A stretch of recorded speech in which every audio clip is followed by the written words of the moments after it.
Tidak ada satupun dari mereka yang berniat datang ke Indonesia. Negeri ini tidak pernah tercantum di undangan konferensi, tidak masuk agenda presentasi, dan tidak tercatat dalam peta rencana mereka. Namun, takdir bekerja dengan caranya sendiri. Di ketinggian puluhan ribu kaki, badai siklon tropis yang memecahkan rekor memaksa pesawat mereka mengubah arah. Jalur menuju Singapura ditutup. Tidak ada pilihan selain mendarat darurat di Jakarta. Di dalam kabin, suasana mendadak sunyi, bukan karena tidak ada suara, melainkan karena setiap orang tenggelam dalam pikirannya masing-masing. 14 orang itu bukan penumpang biasa. Mereka adalah para pakar sumber daya air dari Yaman Negara yang selama puluhan tahun hidup dalam krisis air terburuk di dunia. Dr. Khalid Rahman, pemimpin delegasi berusia 62 tahun, duduk dengan mata terpejam. Selama hidupnya, ia terbiasa mendengar suara tangis anak-anak keusan, melihat keluarga memperebutkan satu jerigen air,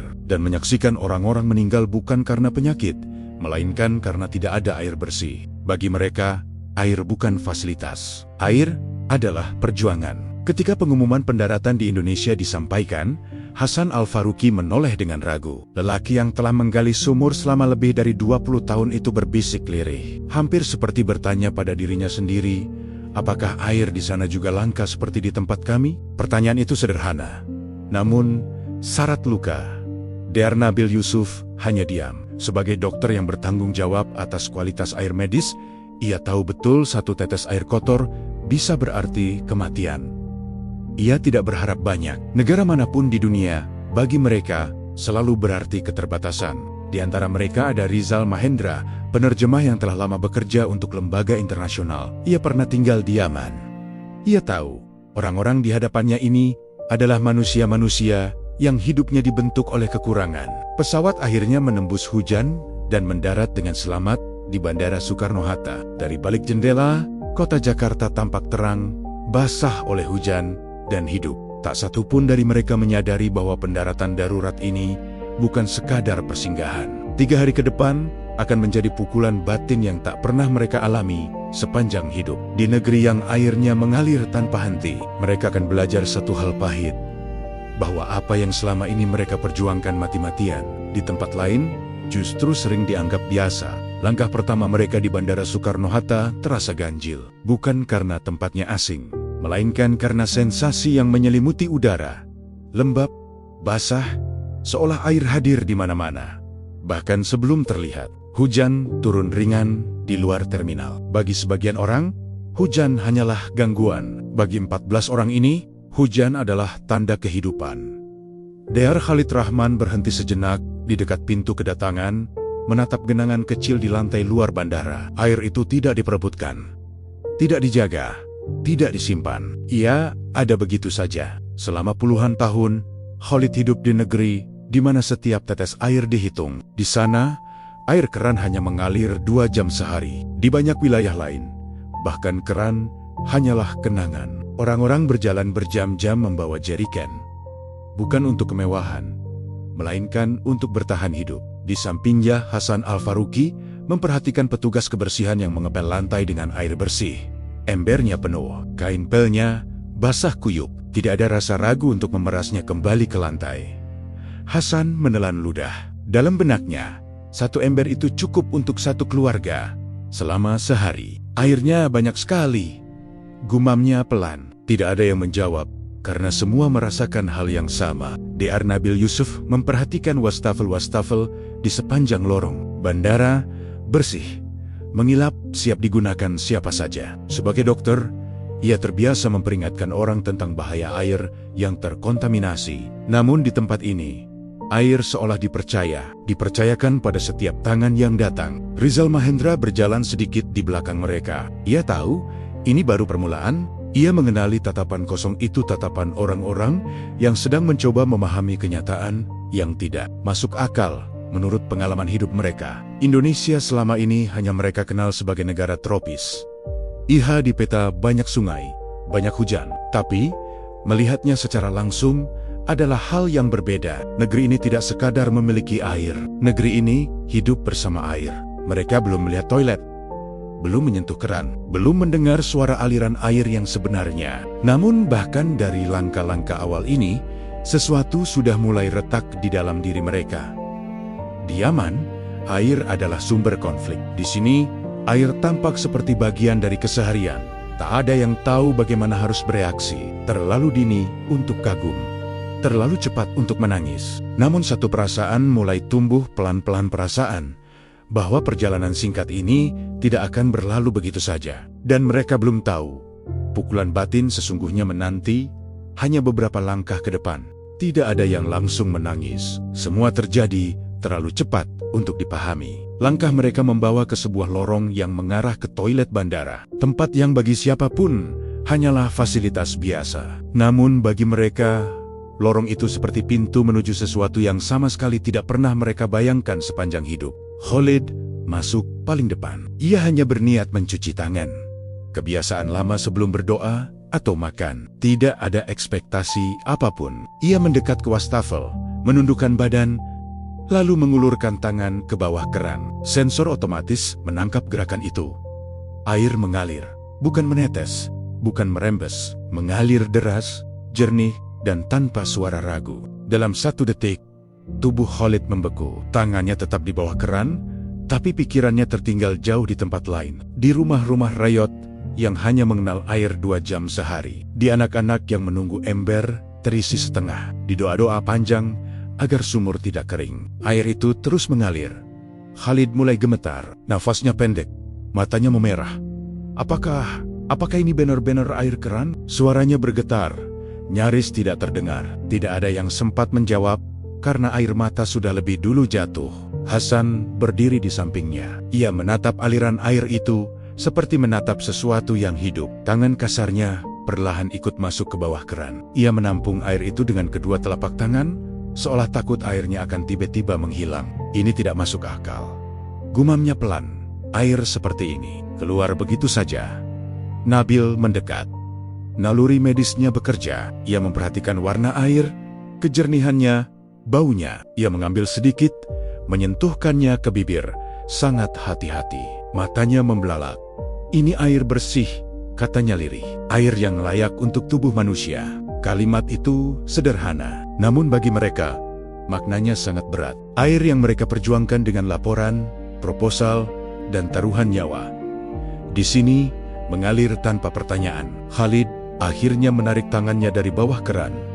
Air masih mengalir, tidak berhenti, tidak dimatikan. Ia menatapnya sejenak, lalu terduduk perlahan di kursi kecil dekat wastafel. Selama 40 tahun, katanya dengan suara pecah, aku tidak pernah melihat air seperti ini keluar dari tembok. Hasan tak sanggup berdiri.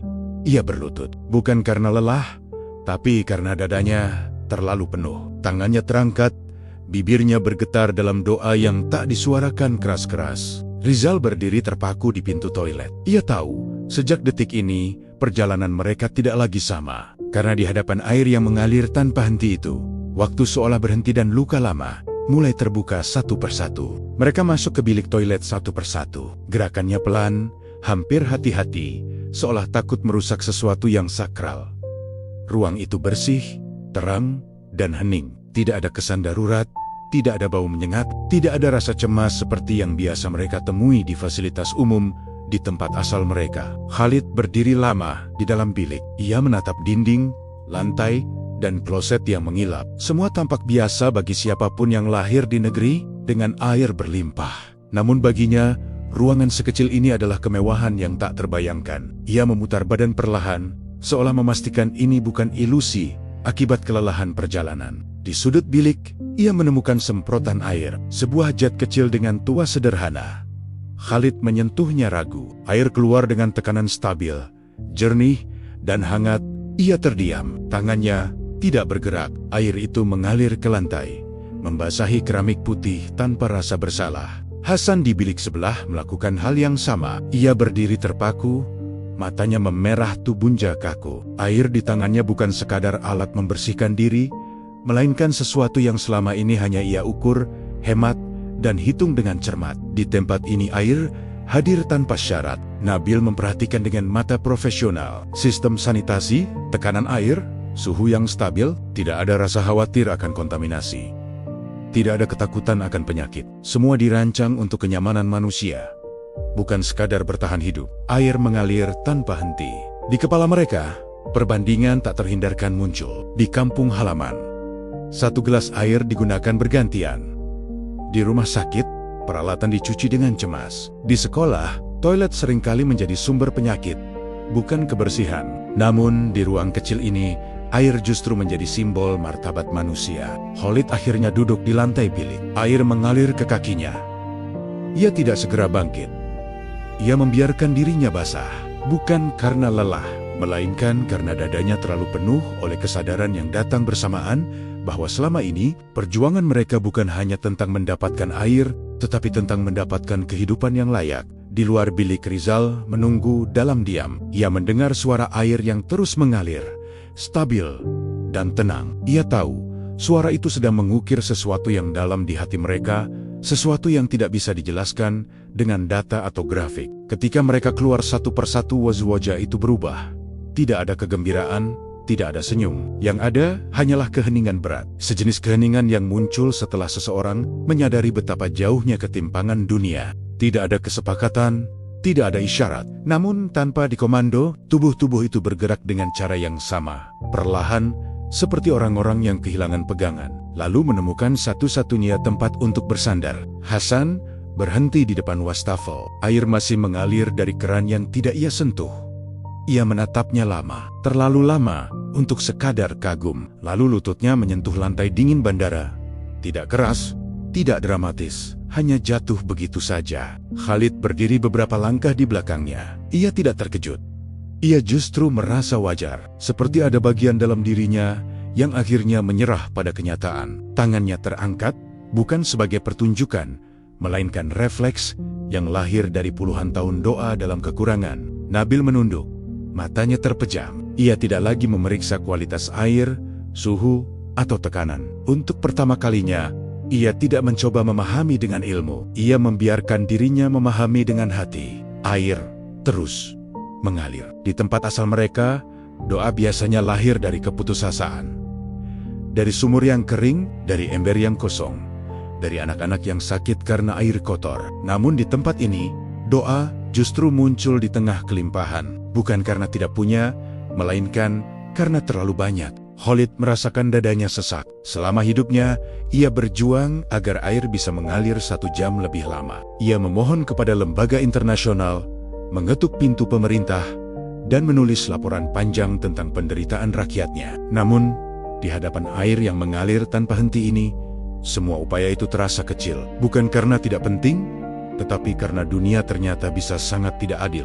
Hasan menempelkan keningnya ke lantai. Air matanya jatuh dan bercampur dengan tetesan air dari wastafel. Ia tidak memohon air untuk dirinya. Ia memohon agar apa yang ada di hadapannya suatu hari juga bisa mengalir di kampung halamannya, tanpa rasa takut, tanpa perhitungan. Rizal berdiri agak menjauh. Ia tidak mengganggu. Ia tahu momen ini bukan untuk diterjemahkan, tidak perlu dijelaskan kepada siapapun. Ini adalah percakapan paling jujur antara manusia dan penciptanya. Orang-orang berlalu lalang di sekitar mereka. Ada yang melirik sebentar, ada yang bertanya dengan tatapan cemas, namun kebanyakan melanjutkan langkah. Tidak ada yang benar-benar memahami apa yang sedang terjadi. Bagi banyak orang, air hanyalah fasilitas. Namun bagi mereka, air adalah harapan yang tiba-tiba terasa dekat, namun masih sangat jauh. Ketika mereka akhirnya bangkit, tidak ada yang mengusap air mata. Mereka membiarkannya mengering sendiri. Karena sejak saat itu, perjalanan mereka tidak lagi tentang konferensi atau presentasi. Mereka melangkah keluar dari area toilet dengan tubuh yang terasa lebih berat. Bukan karena lelah perjalanan, melainkan karena kesadaran yang terus menumpuk. Bandara kembali terasa ramai. Suara langkah kaki, pengumuman penerbangan, dan percakapan orang-orang bercampur menjadi latar yang kontras dengan apa yang baru saja mereka alami. Beberapa langkah dari sana, mereka melihat sesuatu yang kembali menghentikan laju kaki. Deretan dispenser air minum berdiri di sepanjang lorong, air dingin, air suhu ruang, dan air panas tersedia tanpa penjaga, tanpa koin, tanpa batas. Khalid berdiri diam di depan salah satunya. Ia membaca tanda kecil yang menandakan air itu boleh diminum siapa saja. Gratis. Kata itu terasa asing. Di tempat asalnya, Air selalu berharga, selalu dihaga, dan selalu diperebutkan. Di sini, air diserahkan begitu saja kepada siapapun yang lewat. Hasan mendekat dengan ragu. Ia menekan tuas air perlahan. Aliran jernih langsung mengisi gelas kertas. Tidak ada penundaan, tidak ada batasan. Ia menghentikan aliran itu sejenak, lalu menekannya kembali, seolah menguji apakah air itu benar-benar tidak akan habis. Air tetap mengalir. Nabil memperhatikan suhu air panas yang siap digunakan. Air panas, siap minum. Ia membayangkan betapa berharganya air bersih, bersuhu stabil bagi posyan-posyan di kampung halamannya. Di tempat ini air seperti itu tidak membutuhkan alasan. Rizal melihat Hasan mengeluarkan botol plastik kosong dari tasnya. Botol itu segera terisi penuh. Lalu satu lagi. Tidak ada petugas yang menegur. Tidak ada tatapan curiga. Tidak ada rasa bersalah dari orang-orang sekitar. Di benak mereka, satu botol itu bukan sekadar wadah. Ia adalah harapan yang ingin dibawa pulang. Meski hanya sebagai kenangan, bandara terus berjalan seperti biasa. Orang-orang minum, berlalu, dan bahkan meninggalkan sisa air di gelas mereka. Tidak ada yang memungutnya kembali. Tidak ada yang menyimpannya untuk nanti. Air tampak tidak memiliki nilai emosional di tempat ini. Bagi Khalid, pemandangan itu terasa menyesakkan. Bukan karena marah, melainkan karena dunia yang ia kenal selama ini ternyata hanyalah satu sisi kecil dari kenyataan yang jauh lebih luas. Air yang mereka perjuangkan mati mission di satu tempat, di tempat lain justru menjadi latar yang tak disadari. Mereka berjalan lagi, lebih pelan dari sebelumnya. Setiap langkah membawa pertanyaan baru, bukan tentang teknologi, bukan tentang kebijakan, melainkan tentang makna keadilan. Air yang diberikan tanpa diminta itu telah mengubah sesuatu di dalam diri mereka, dan mereka mulai menyadari bahwa pengalaman ini bukan untuk disesali melainkan untuk dipelajari. Kereta bandara meluncur meninggalkan terminal dengan gerakan halus. Di balik jendela, kota Jakarta perlahan membuka wajahnya. Lampu-lampu jalan memantul di aspal yang masih basah oleh hujan. Tidak ada genangan yang dijaga, tidak ada ember yang disiapkan untuk menampung air. Air jatuh, lalu mengalir pergi. Khalid duduk menghadap jendela, matanya mengikuti garis rel yang memanjang. Ia memperhatikan selekon-selekon di sisi jalan. Saluran air yang membawa limpahan hujan ke tempat entah di mana. Tidak ada yang mengejarnya, tidak ada yang berusaha menangkapnya. Air dibiarkan bergerak sesuai kehendaknya. Di kampung halamannya, hujan adalah peristiwa besar. Orang-orang keluar rumah, menghadap langit, menengadah, dan bersyukur. Anak-anak menari di bawah tetesan air.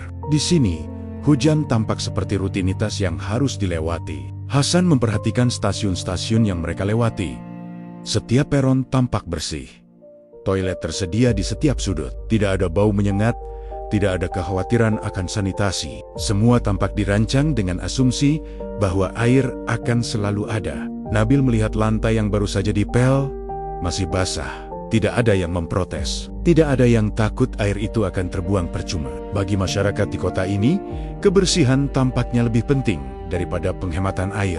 Rizal menyadari perubahan sikap mereka. Tidak ada lagi keterkejutan yang meledak-ledak. Yang tersisa adalah keheningan berat. Keheningan orang-orang yang sedang menyusun ulang pemahaman tentang dunia.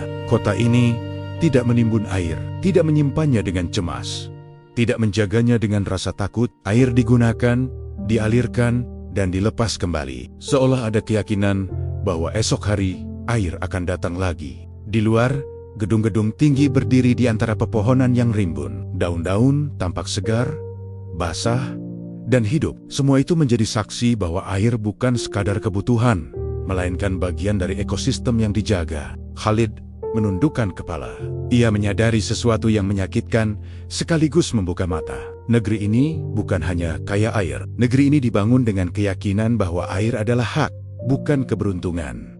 Perjalanan menuju kota berlangsung singkat. Namun dalam waktu sesingkat itu, jarak antara dua dunia terasa semakin jelas. Dunia yang selalu kekurangan, dan dunia yang hidup dalam kelimpahan. Dan di tengah kota yang tidak menyimpan air itu, para tamu dari negeri haus mulai memahami bahwa perjuangan mereka ke depan tidak bisa lagi sama seperti sebelumnya. Waktu menunjukkan lewat tengah malam ketika mereka tiba di hotel. Kota masih hidup, namun tubuh-tubuh itu mulai melemah oleh perjalanan panjang dan kejutan yang berlapis. Lobi hotel terang dan hangat.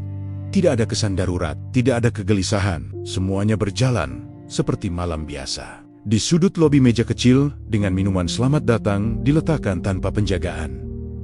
Gelas-gelas tertata rapi, air dingin dan hangat tersedia untuk siapapun yang datang. Tidak ada batasan, tidak ada catatan. Khalid berhenti sejenak. Ia membaca tulisan kecil yang menyatakan minuman itu bebas diambil. Dadanya kembali terasa sempit. Air yang sejak siang mengejutkan mereka kini kembali hadir tanpa permintaan.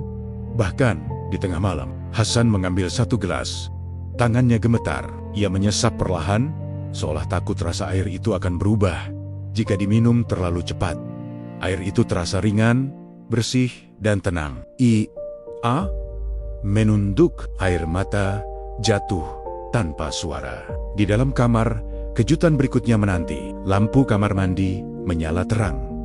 Keran wastafel dibuka. Air mengalir stabil, tidak berkurang, tidak terputus. Khalid memutar keran lebih jauh. Alirannya justru bertambah kuat. Pancuran air panas menyembur dari atas. Uap tipis memenuhi ruangan. Suhu air hangat, konsisten, dan nyaman. Tidak ada rasa khawatir air akan habis di tengah mandi. Tidak ada pikiran untuk menghemat. Semua dirancang agar manusia merasa layak untuk bersih. Hasan duduk di lantai kamar mandi. Air dari pancuran membasahi bahunya. Ia tidak segera bangkit. Baginya, satu kamar mandi ini terasa seperti pelanggaran terhadap semua kebiasaan hidup yang ia pegang selama puluhan tahun. Di tempat asalnya, satu ember air harus cukup untuk seluruh tubuh. Di sini, air mengalir begitu saja untuk satu orang. Nabil berdiri mematung di depan bak mandi. Ia membayangkan berapa banyak pasien yang bisa bertahan hidup dengan air sebanyak itu. Pikirannya bercampur antara kagum dan rasa bersalah. Di kamar masing-masing, malam berjalan tanpa suara. Tidak ada percakapan. Tidak ada tawa. Yang ada hanya bunyi air yang sesekali terdengar dari balik pintu kamar mandi. Mengalir tanpa henti. Rizal berbaring tanpa mematikan lampu. Ia menatap lenggit-lenggit kamar hotel. Ia tahu, malam ini bukan malam istirahat. Ini adalah malam perhitungan batin. Di luar jendela, hujan kembali turun pelan. Kota menyambutnya dengan biasa. Namun bagi mereka, setiap tetes air di malam itu terasa seperti pengingat bahwa dunia tidak dibangun dengan keadilan yang sama. Pagi datang tanpa suara. Cahaya matahari masuk melalui celah tirai kamar hotel, menyinari lantai yang masih lembab oleh sisa uap malam. Tubuh mereka terasa segar, namun pikiran justru semakin berat. Bukan karena lelah, melainkan karena kenyataan yang terus berlapis. Di ruang sarapan, aroma makanan hangat bercampur dengan udara dingin dari pendingin ruangan. Meja prasmanan tertata rapi, piring-piring bersih, sendok mengilap, dan minuman tersusun tanpa penjagaan.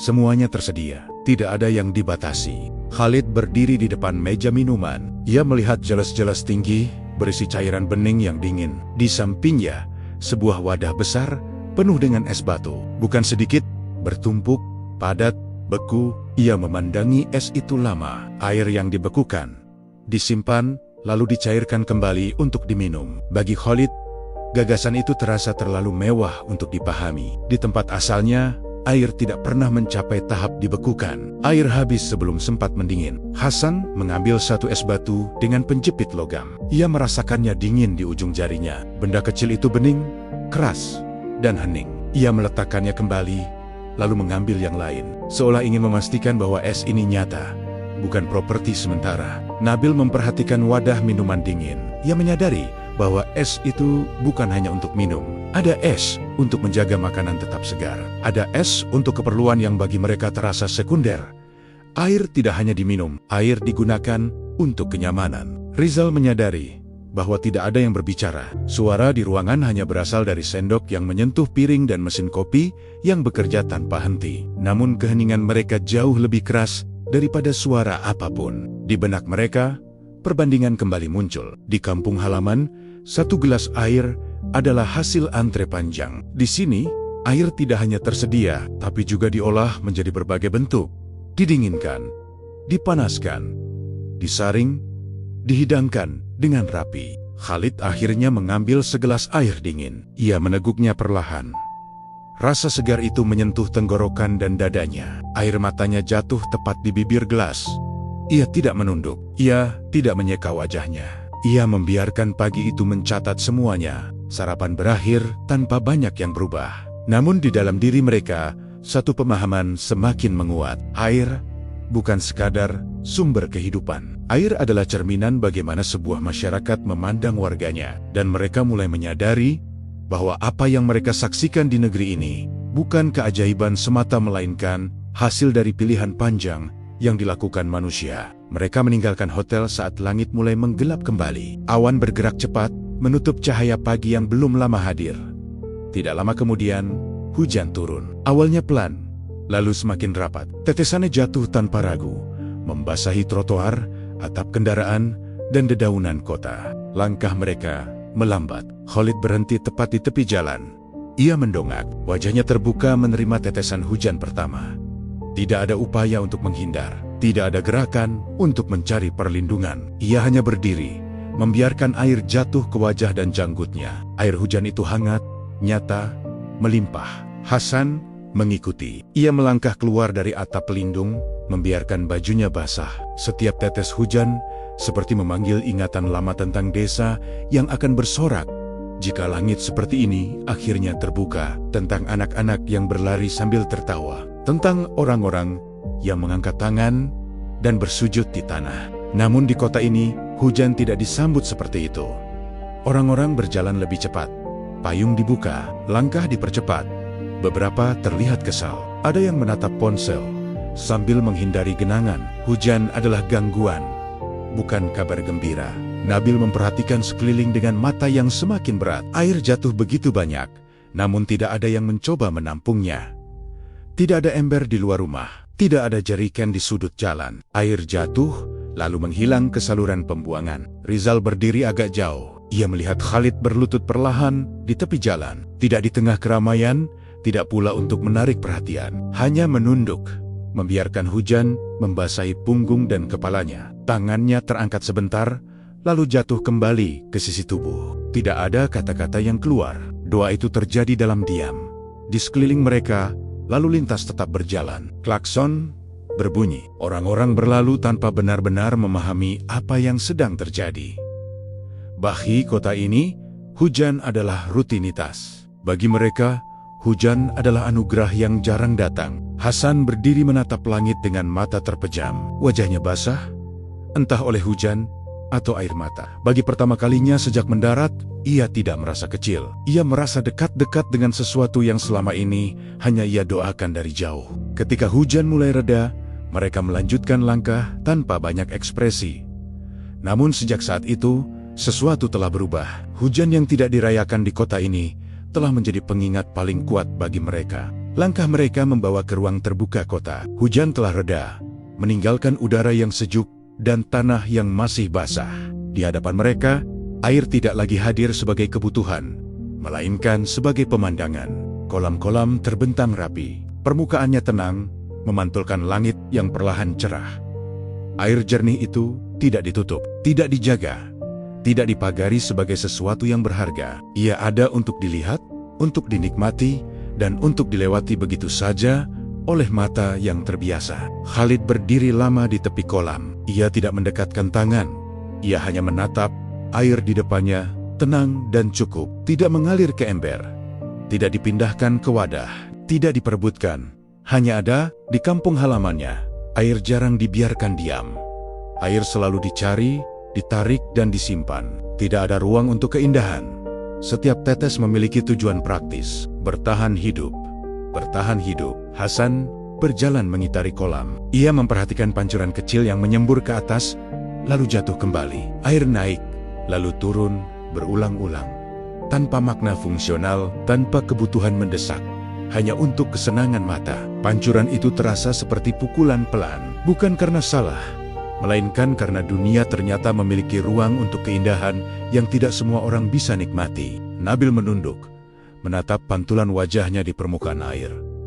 Ia membayangkan rumah sakit di negerinya. Bangsal yang panas, alat-alat yang harus dicuci dengan air terbatas. Air di kolam ini saja cukup untuk menjaga satu fasilitas medis tetap hidup selama berbulan-bulan. Rizal berdiri agak menjauh. Ia melihat ekspresi mereka berubah menjadi sesuatu yang lebih dalam dari keterkejutan. Ini bukan lagi soal kagum. Ini adalah tahap menerima kenyataan pahit tanpa protes. Orang-orang di sekitar kolam berjalan santai. Ada yang duduk, ada yang berbincang, ada yang hanya memotret. Tidak ada rasa bersalah.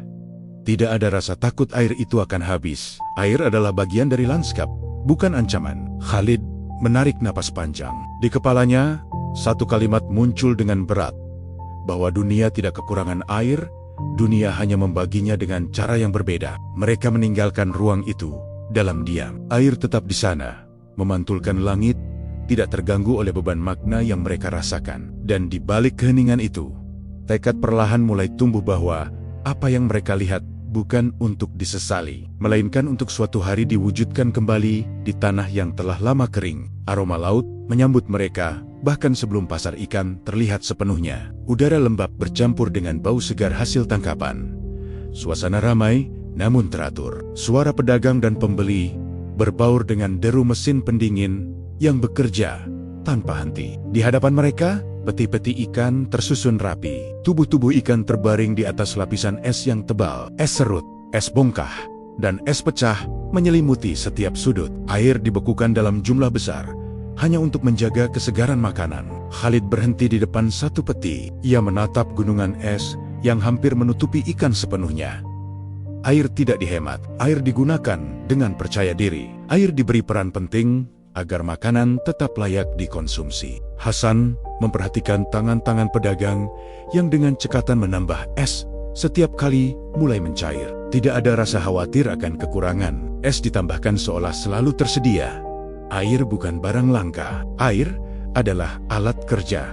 Nabil merasakan pukulan yang berbeda. Sebagai dokter, ia memahami betul hubungan antara makanan segar dan kesehatan. Di tempat asalnya, banyak penyakit muncul, bukan karena kurang obat, melainkan karena makanan yang tidak lagi layak konsumsi. Air bersih yang cukup seringkali menjadi pembeda antara hidup dan mati. Di sini, air menjalankan tugas itu dengan tenang. Rizal mengamati dari kejauhan. Ia melihat betapa normalnya pemandangan ini bagi orang-orang sekitar. Tidak ada rasa istimewa, tidak ada kesadaran bahwa air sedang bekerja menjaga kehidupan banyak orang. Air mengalir ke selokan ketika es mencair, tidak ditampung kembali, tidak dikumpulkan untuk digunakan ulang. Air dibiarkan pergi setelah menyelesaikan tugasnya. Khalid menunduk. Ia menghitung cepat di kepalanya. Berapa banyak klinik di kampung halamannya yang bisa beroperasi dengan air sebanyak ini? Berapa banyak anak yang bisa makan ikan segar tanpa risiko sakit? Pasar terus bergerak, transaksi terjadi, kehidupan berjalan. Bagi mereka, pasar ini bukan sekadar tempat jual beli. Ini adalah bukti bahwa kelimpahan air tidak hanya menciptakan kenyamanan, tetapi juga menjaga kualitas hidup sehari-hari. Ketika mereka melangkah pergi, tidak ada komentar, tidak ada catatan, hanya kesadaran yang semakin berat bahwa air yang selama ini mereka perjuangkan bukan hanya soal minum atau mandi, melainkan fondasi dari seluruh sistem kehidupan. Dan pemahaman itu mulai membentuk arah baru dalam pikiran mereka. Perjalanan membawa mereka menjauh dari hiruk kota, menuju tempat di mana air tidak hanya mengalir, tetapi muncul dari perut bumi. Udara berubah, lebih sejuk, lebih bersih. Aroma belerang perlahan tercium, bercampur dengan kabut tipis yang menggantung di antara pepohonan. Kolam itu terbentang luas, air panas menguap perlahan, naik ke udara seperti napas panjang bumi. Permukaannya beriak lembut, tidak terburu-buru, tidak menuntut apapun. Air muncul sendiri, hangat, stabil, dan melimpah. Khalid berhenti di tepi kolam. Ia tidak langsung masuk. Tangannya dicelupkan perlahan, air hangat menyentuh kulitnya, membuatnya menarik napas panjang. Ada getaran kecil yang menjalar dari ujung jari ke dada. Bukan rasa sakit, bukan rasa kaget, melainkan rasa tenang yang asing. Hasan duduk di pinggir kolam, kakinya menyentuh air. Uap hangat menyelimuti wajahnya. Matanya terpejam. Selama puluhan tahun, tubuhnya hanya mengenal air sebagai sesuatu yang harus dihemat. Kini, air menyentuhnya tanpa meminta izin, tanpa batas, tanpa ancaman akan habis. Nabil memperhatikan warna air, kepulan uap, dan ekspresi orang-orang di sekeliling. Wajah-wajah rileks, tubuh-tubuh yang membiarkan dirinya disembuhkan. Ia memahami secara naluriah, air ini bukan hanya untuk membersihkan, tetapi untuk memulihkan. Mereka masuk ke kolam dengan gerakan pelan. Tidak ada tawa, tidak ada percikan berlebihan. Air menyelimuti tubuh, naik hingga dada, lalu bahu. Kehangatan itu meresap perlahan, seolah mencuci sesuatu yang lebih dalam dari sekadar kulit. Khalid menengadah. Uap tipis membuat langit tampak jauh. Ia membiarkan air menopang tubuhnya. Untuk pertama kalinya setelah bertahun-tahun, ia tidak memikirkan jumlah liter, tidak menghitung waktu, tidak mengingat laporan. Tubuhnya diizinkan untuk sekadar ada. Hasan menunduk. Air mata jatuh, bercampur dengan air kolam yang hangat. Tidak ada rasa malu, tidak ada yang memperhatikan. Air menerima semuanya.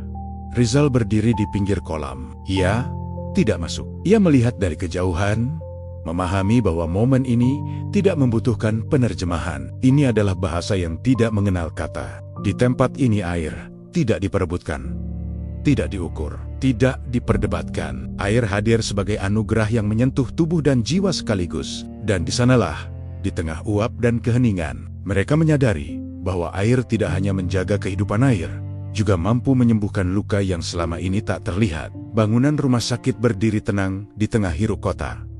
Tidak mencolok, tidak berlebihan. Namun, di balik dindingnya, air bekerja tanpa henti. Tidak terlihat, tidak disadari, tetapi menentukan hidup dan mati. Mereka melangkah masuk dengan langkah pelan. Bau khas antiseptik bercampur dengan udara sejuk yang bersih. Lantai mengilap, tangan-tangan dibersihkan sebelum menyentuh apapun. Air hadir di setiap tahap, seolah menjadi syarat utama sebelum kehidupan dilanjutkan. Khalid memperhatikan wastafel-wastafel di sepanjang lorong. Keran dibuka, ditutup, lalu dibuka kembali. Air mengalir deras, jernih dan stabil. Tidak ada kekhawatiran akan tekanan turun. Tidak ada rasa takut air berhenti di saat genting. Di ruang perawatan, alat-alat medis disiapkan dengan ketelitian tinggi. Setiap instrumen dicuci, dibilas, dan disterilkan menggunakan air berkualitas terbaik. Air bukan hanya pembilas, air adalah fondasi keamanan. Hasan berdiri di dekat pintu ruang cuci peralatan. Ia melihat mesin bekerja, mengalirkan air panas dalam jumlah besar untuk memastikan tidak ada bakteri tersisa. Di benaknya, muncul gambaran klinik-klinik kecil di kampung halaman tempat alat medis sering dicuci dengan air seadanya, terkadang dengan rasa cemas yang terus menghantui. Nabil bergerak lebih dekat. Ia memperhatikan proses dialisis yang berlangsung tenang. Cairan, selang, dan mesin bekerja selaras. Air menjadi bagian dari darah yang disaring. Air, dalam bentuk paling murni, membantu tubuh manusia bertahan hidup. Ia tahu betul, tanpa air bersih yang stabil, prosedur ini mustahil dilakukan. Rizal menyadari perubahan di wajah mereka. Ini bukan lagi kekaguman emosional seperti sebelumnya. Ini adalah pengakuan sunyi bahwa sistem kesehatan modern berdiri di atas satu hal mendasar: air yang dikelola. Dengan disiplin dan kasih sayang, di ruang lain cairan infus disiapkan. Semua berbasis air. Dimurnikan, diuji, dipastikan aman. Tidak ada kompromi, tidak ada penghematan di titik paling penting. Khalid menarik napas panjang. Ia menyadari bahwa selama ini perjuangan mereka sering terhenti pada penyediaan air untuk minum dan mandi. Namun di tempat ini, air menunjukkan perannya yang jauh lebih besar sebagai penjaga kehidupan di saat paling rapuh. Mereka meninggalkan rumah sakit dengan langkah yang berbeda. Lebih berat, namun lebih terarah. Karena kini, mereka tidak lagi hanya membawa cerita tentang kekurangan. Mereka membawa bukti bahwa air, ketika dikelola dengan sungguh-sungguh, mampu mengubah nasib manusia. Hari-hari yang mereka lalui terasa singkat, namun padat oleh pengalaman yang sulit dirangkum. Perjalanan ini tidak lagi sekadar rangkaian kejadian, melainkan proses pembentukan kesadaran. Apa yang mereka lihat bukan kebetulan, bukan pula mukjizat yang jatuh dari langit tanpa sebab. Mereka berdiri di depan instalasi pengolahan air. Air baku bergerak melalui tahapan demi tahapan. Dipisahkan dari kotoran, disaring, dimurnikan, dan diuji. Setiap proses berlangsung tenang, terukur, dan berulang. Tidak ada keajaiban instan, yang ada hanyalah disiplin, ilmu, dan komitmen jangka panjang. Khalid memperhatikan alur itu dengan saksama. Ia menyadari sesuatu yang selama ini terlewat dalam perjuangan mereka. Air bersih bukan hanya soal sumber, melainkan soal pengelolaan. Tentang keputusan-keputusan kecil yang dijaga konsistensinya selama bertahun-tahun. Hasan mengamati para pekerja yang menjalankan tugas tanpa sorotan. Tidak ada yang bertepuk tangan untuk mereka, tidak ada yang memuji setiap hari. Namun hasil kerja mereka mengalir ke jutaan rumah. Ke rumah sakit, ke sekolah, ke pasar. Air yang dilihat selama beberapa hari terakhir ternyata tidak hadir dengan sendirinya. Dibangun. Nabil memahami pukulan paling rasional dari semua yang mereka alami. Dunia medis yang mereka kagumi berdiri di atas sistem air yang stabil. Tanpa itu, tidak ada sterilitas, tidak ada keamanan, tidak ada keberanian untuk bertindak cepat. Air, sekali lagi, membuktikan dirinya sebagai fondasi yang sering diabaikan. Rizal mencatat perubahan nada dalam diri mereka. Tidak ada lagi rasa iri, tidak ada lagi keterkejutan yang meledak-ledak. Yang tersisa adalah kesadaran bahwa apa yang mereka saksikan bukan untuk ditangisi, melainkan untuk ditiru. Perjalanan ini telah menggeser cara mereka melihat masa depan. Selama ini, laporan mereka penuh dengan angka penderitaan. Kini, angka itu mulai diimbangi dengan gambaran solusi, bukan janji kosong, bukan angan-angan, melainkan model yang bisa dipelajari. Di antara kesunyian perjalanan kembali menuju bandara, satu tekad mulai menguat. Mereka tidak lagi ingin sekadar membawa cerita tentang kelimpahan air di negeri lain. Mereka ingin membawa pengetahuan, membawa metode, membawa harapan yang bisa diwujudkan. Indonesia tidak lagi mereka lihat sebagai persinggahan darurat. Negeri ini berubah menjadi rujukan. Sebuah contoh bahwa dengan kebijakan yang tepat dan kesabaran panjang, air bisa menjadi penopang kehidupan, bukan sumber konflik. Dan disitulah, tanpa deklarasi resmi, keputusan itu lahir. Perjalanan ini harus berlanjut, bukan sebagai kenangan, tetapi sebagai titik awal perubahan. Perjalanan yang bermula dari pendaratan darurat itu akhirnya menemukan maknanya. 3 hari yang mereka lalui di negeri yang basah oleh hujan dan dialiri air tanpa henti telah meninggalkan bekas yang tidak bisa dihapus. Bukan sebagai kenangan emosional semata, melainkan sebagai pemicu perubahan. Sekembalinya mereka, kisah tentang air di Indonesia tidak berhenti di catatan pribadi. Laporan-laporan disusun kembali, kali ini dengan sudut pandang yang berbeda. Bukan hanya tentang krisis, tetapi tentang kemungkinan. Bukan hanya tentang kekurangan, tetapi tentang sistem yang dapat dibangun. Khalid berdiri di hadapan forum internasional dengan perasaan yang tidak lagi sama. Ia tidak hanya membawa angka-angka penderitaan, tetapi juga pengalaman nyata tentang bagaimana air bersih dikelola dengan konsistensi, tentang bagaimana air diperlakukan sebagai hak dasar, bukan komoditas langka. Air mata yang pernah jatuh di Indonesia kini berubah menjadi keyakinan. Hasan mengajukan rencana yang lebih berani. Sistem pengelolaan air untuk sekolah dan fasilitas kesehatan mulai dirancang ulang. Teknologi yang sebelumnya terasa terlalu jauh, kini terlihat mungkin. Air tidak lagi dibayangkan sebagai mimpi, melainkan sebagai target yang bisa dicapai langkah demi langkah. Nabil mendorong perubahan di sektor medis. Ia menyusun laporan tentang hubungan langsung antara air bersih dan efektivitas layanan kesehatan, tentang bagaimana kualitas air menentukan keselamatan pasien, tentang bagaimana investasi pada air berarti investasi pada kehidupan. Tidak lama kemudian, kerjasama lintas negara mulai berjalan. Insinyur dan teknisi berdatangan untuk belajar, bukan untuk meniru secara mentah, tetapi untuk menyesuaikan dengan kondisi tanah yang berbeda. Air bersih mulai mengalir di tempot-tempot yang sebelumnya hanya mengenal antrean dan jerigen kosong. Di kota-kota yang lama hidup dalam keterbatasan, keran mulai menyala. Anak-anak meminum air tanpa rasa takut. Ibu-ibu memasak tanpa cemas. Klinik-klinik kecil bekerja dengan lebih aman. Perubahan itu tidak instan, tidak sempurna, namun nyata. Rizal menyadari jembatan antara dua negeri itu dibangun bukan oleh diplomasi besar, melainkan oleh pengalaman manusiawi yang jujur. Air, yang selama ini dianggap sepele di satu tempat dan diperebutkan di tempat lain, telah menyatukan niat dan empati. Kisah ini tidak lahir dari keajaiban. Ia lahir dari kesadaran, dari keberanian untuk belajar, dari kesediaan untuk mengakui bahwa dunia bisa dibuat lebih adil jika manusia mau berbagi pengetahuan dan kepedulian. Air telah mengalir melampaui batas negara, menghubungkan hati manusia. Dan dari pendaratan darurat yang tidak direncanakan itu, lahirlah harapan baru bahwa kehidupan yang layak bukanlah kemewahan, melainkan hak yang bisa diperjuangkan bersama.